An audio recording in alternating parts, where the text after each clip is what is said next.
James and the Giant Peach, Chapter 18.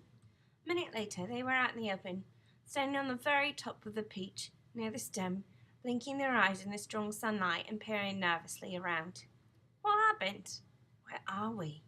But this is impossible. Unbelievable. Terrible. I told you we were bobbing up and down, the ladybug said. We're in the middle of the sea, cried James. And indeed they were.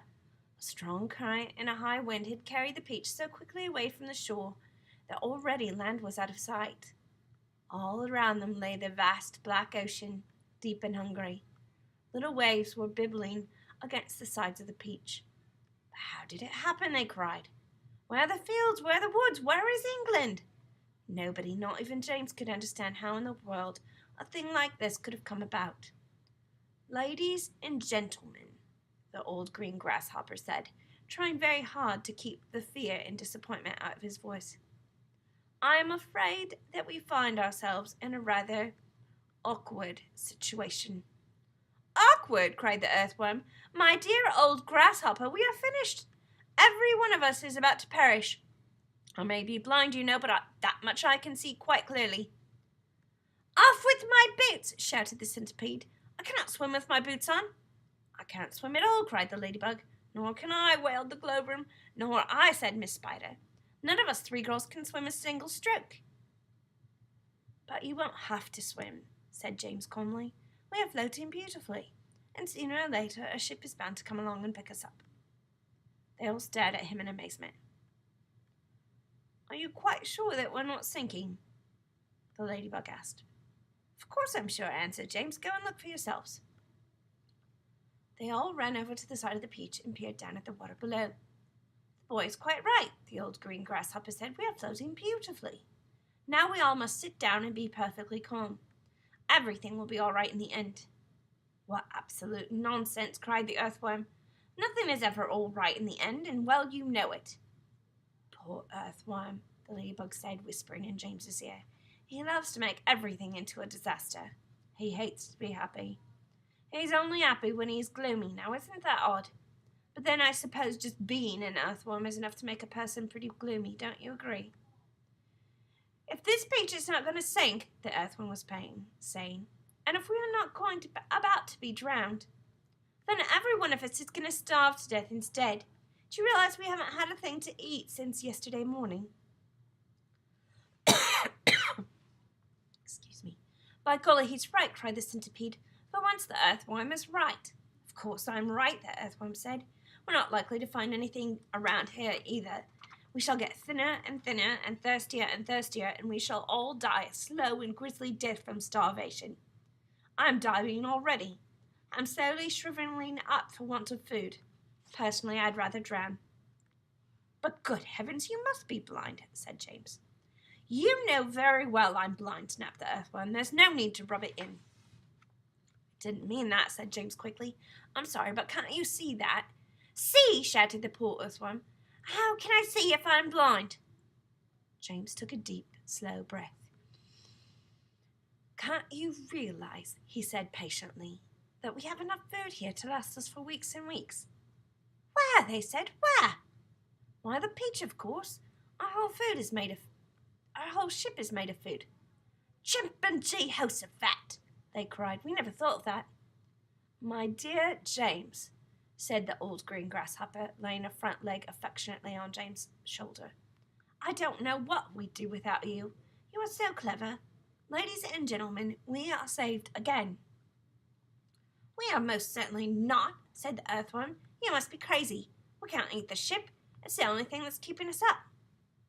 We shall starve if we don't, said the centipede. And we shall drown if we do, said the earthworm.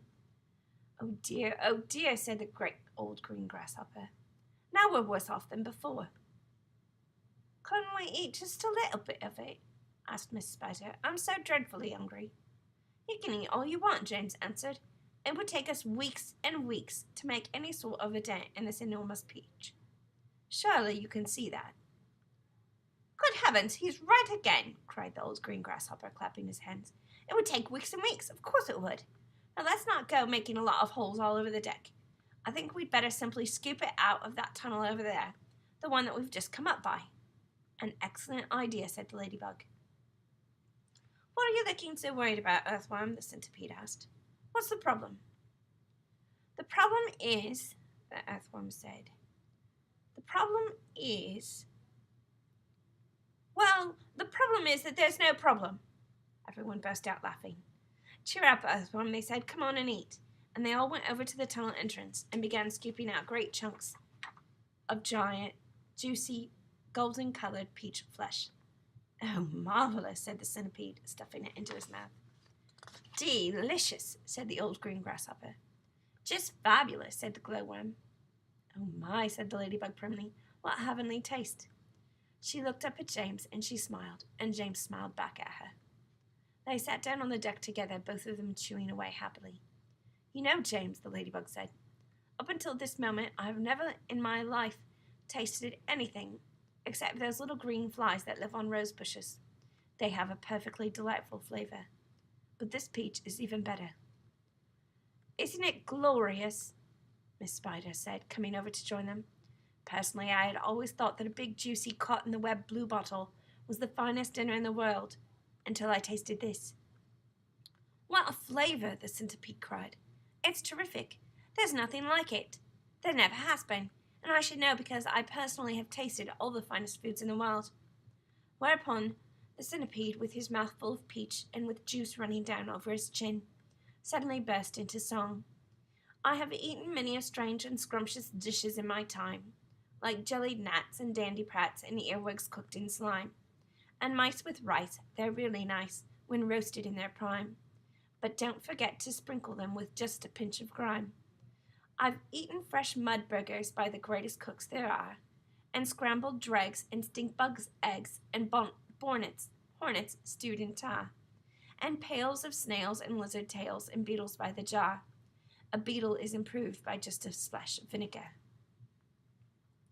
I've often eat boiled slovages. They're grand when served beside minced doodle bugs and curried slugs. And have you ever tried mosquitoes' toes in lumpfish roes, and most delicately fried?